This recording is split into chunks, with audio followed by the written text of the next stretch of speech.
natutuwa yung lola niya for today's video dahil i-update ko kayo dito sa ating farm na kung saan ay unti-unti na natin siya natatapos. At last na nga yung ginawa natin kung saan ay babalutan na lang natin siya ng mulch at magtatanim na tayo ng kamote. Magtatanim na tayo ng kamote sa wakas, guys, at pumpkin.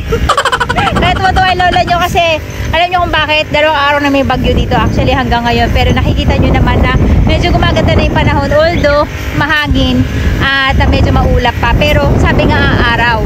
Kaya nandito kami ulit ni Papa para ituloy natin yung ating ginagawa. At i-update ko kayo dito sa ating farm kung saan ay ipapakita ko naman sa inyo yung ating mga pakwan at melon, mais na una nating mga tinanim kasama yung ating talong. Ito na guys yung update ng ating mga talong after 1 week natin siyang tinanim. Ayan, kung makikita nyo ay humaba na siya. Ang magiging palatandaan natin ay itong ating mga tali na nasa baba. So ang nag-extend sa kanya ay ganyan na katataas. Ang gagawin natin ngayon guys ay tatanggalan natin siya ng mga sanga na nasa ilalim na nakikita nyo, plus itataas na natin yung kanyang mga tali. Ito yung mga green talong natin, and then ito naman yung ating mga, hindi ko alam kung anong variety siya dahil galing siya dun sa ating trabaho, at yung ating mga pakwan na kung saan ay biglaan silang naglaguan, no? Ang gagawin natin ay isisecure lang natin sila sa net natin para sila ay hindi masyadong madamage ng hangin. Katulad nito, wala siya sa linya. So ang gagawin natin ay papagapangin natin siya dito sa ating net natin. Tamad sila, kaya ako pa nag-guide sa kanila para umakyat sila dito sa ating net. At magpuputol din tayo ng sanga nila sa ilalim kasi kung makikita nyo guys, ang lago nila hanggang ilalim, no? Kaya ang gagawin natin ay magpipili lang tayo ng mga sanga dyan. Yan yung para napapriority lang yung ating ibang mga bunga at hindi sila magtamaan. Kasi kapag marami tayong pinabunga dyan, maliliit lang yung magiging bunga nila, plus mag-aagawan sila ng nutrients at hindi magiging masarap yung ating takwan, magiging matabang.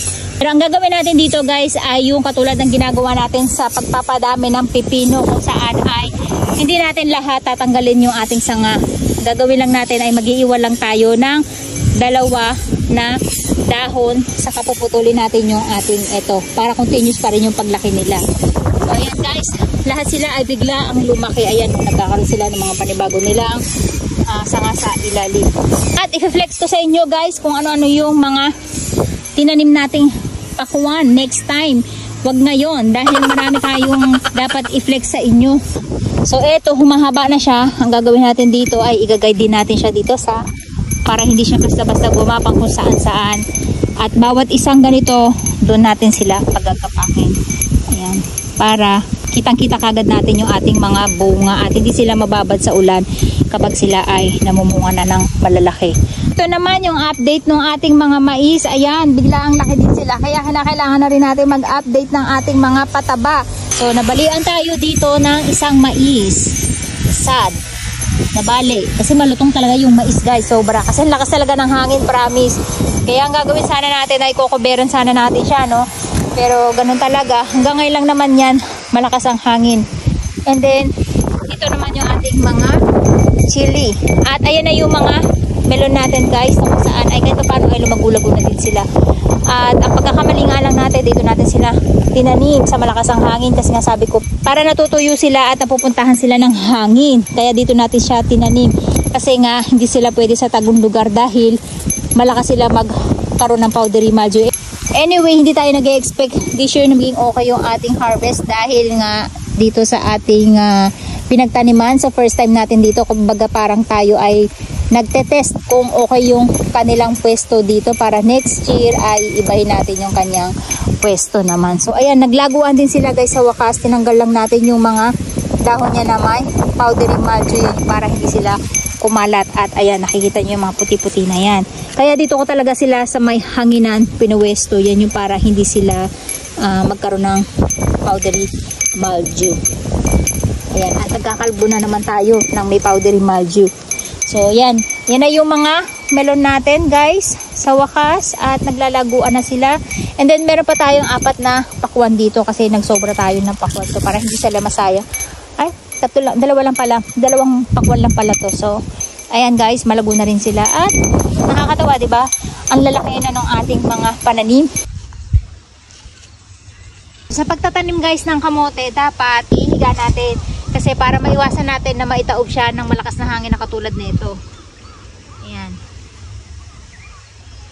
Ito naman yung ating imo. Makikita nyo dyan sa kanyang nameplate na kulay dilaw na kamote siya. Ayan. So ilalagay natin yung kanyang nameplate para tayo ay may palatandaan. And then kukuha lang din tayo ng mga mangilan-ngilang piraso niya. Ayan. Kaya pag bumibili ko na ito talaga ilang piraso lang guys. Kasi dito na tayo mismo kumuha ng ating pangpunla. Ayan. Yung matitigas na part na yan guys, yan yung pinaka magiging ugat niya. At napakabilis lang talagang dumami ng kamote. So from here, pwede pa kayo ulit pumutol at magpunla kung saan available na lupa nyo. Ayan. So magtitira lang tayo guys ng ilang piraso na kung saan ay may patubo pa sa kanya na maliliit. Yun lang yung ititira natin. Ayan, meron siyang maliliit dito na palabas, so yun yung ititira natin. Ayan, ganun din dito sa kabila. Ayan, kung makikita nyo, meron din siya. Kaya pag bumibili ko nito guys, tinitingnan ko kung ano yung marami niya na pwede nating matastas. Ayan.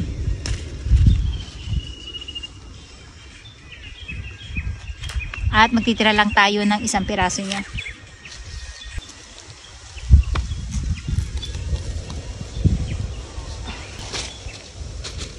So ito sa Sumaima din to guys. Ang mura lang natin nabili. Actually sa trabaho ko to galing. Doon siya nabibili. Ayan, magbibilang lang tayo kung ilan.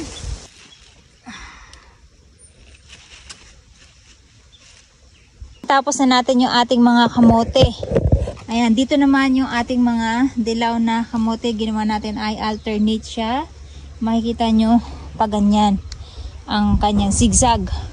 And then pagdating dito ay yung ating yung Beni Haruka, yung pang-ihaw na matamis na kamote dito sa Japan. Actually lahat naman ng kamote dito sa Japan ay matamis, lalo na kung patutulugin natin.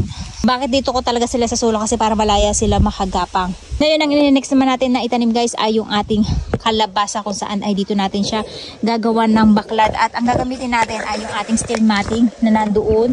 Kung saan ay hindi natin pagagapangin yung ating kalabasa, doon tayo magtatanim. And then dito sa area na to ay baka magtanim tayo ng iba. So gagamit muna tayo guys dito ng tungkod habang basa pa yung lupa natin.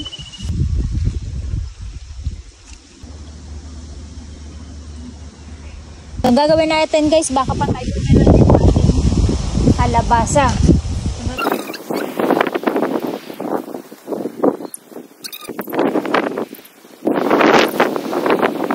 Guys, ganyan na lang yung ginawa natin, and then saka na lang natin siya ita-tie wrap. At kapag naka-tie wrap na yan, matibay na yan. Ngayon gumagalaw pa lang siya kasi hindi pa siya staple. So ayan guys, dito natin papagapangin yung ating kalabasa at nakita nyo, napakatibay na yan kahit gumapang sila dyan. At pinagsalungat lang natin siya. Kaya ang kagandahan na may tie wrap tayo dito na yan yung ayan, kahit nandito tayo tumingin, ayan, hindi siya basta gagalaw. Kaya maganda, naka-tie wrap pati yung gitna nila. Tatanim na natin yung ating mga kalabasa. So ayan na guys yung ating kalabasa. Sa tatlo pa lang yan. Baka bunutin natin yung isa nating kalabasa doon dahil hindi ko talaga ma-sure kung ano yung zucchini at yung kalabasa. Kaya ayan na muna for the meantime. At baka 6 na kalabasa o 8 yung itanim natin dito. So tumitingin pa ako. Tinitingnan ko pa kung gagawa pa tayo ng another baklad na katulad nito. Maluwag yung kanilang gagapakan. At mahahangin na sila ng gusto kasi maano din sila sa powdery mildew. So ayan. At ito na yung ating update nung ating ginawang trellis naman para dun sa ating kalabasa. Alam niyo kung bakit natin ginagawa ng sabitan na ganito guys? Ayan, ang tibay niya na oh.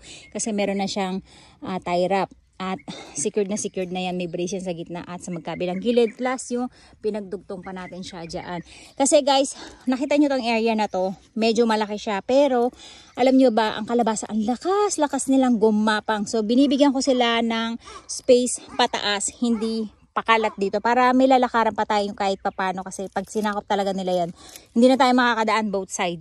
Kasi sobrang lakas gumapang ng kalabasa. At itong kalabasa na ito ay yung maliit na klase ng variety lang ng kalabasa. Ayan, meron lang tayong 4. Actually, plano ko ay hanggang dito magkakalabasa tayo. Yan, para marami-rami tayong kalabasa. Ang hindi ko lang sure kung kalabasa ba o zucchini yung mga nandun sa ating natitira pa na garden. So, titingin tayo kung makakapagtanim pa tayo ng another variety ng kalabasa na meron tayo sa bahay. Na cute na kalabasa yon guys. Para siyang bote yung shape ng pagkakalabasa niya. So ayan guys, at ito another yan, kaya tayo nag-extend dito. And then plano ko dito ay yung ating tawag dito edamame, or yung parang black beans. Meron tayong nabiling black beans, and meron din green beans na kung saan yung edamame nila kung tawagin dito sa Japan. And then siguro yung kalahati ay doon naman sa kabila. And then dito guys, nagdagdag ako ng okra na pula. Ayan, kasi parang natitego yung isang okra natin dito, at nakailang beses na akong bumili ng pula ng okra, lagi namamatay. So nag-add na lang ako para sa extra natin. And then etong okra na to, yung dalawa na yan naman yung puting okra. Wala tayo ng green okra actually. So ayan guys, at ito naman yung binili kasi natin itong kamatis na to, 4 na to actually. Iba itong binigay sa atin ng supervisor natin. Kaya dito na natin siya nilagay. At ang plano ko pa, mag-add pa ako ng another kamatis. Kasi ang dami ko pang kamatis dun guys. Ayan, ang sayang. Nanghihinayang talaga ako guys kapag nagkaroon ako ng mga ganyan, tapos hindi ko siya na tanim lahat. Nakakahinayang din magtapon. At ayoko na magpamigay kasi nga tapos na yung season guys ng pagtatanim. So malamang nakabili na rin yung mga kapitbahay natin ng kamatis. Ayan. At payat pa sila talaga ngayon. So yun lang guys.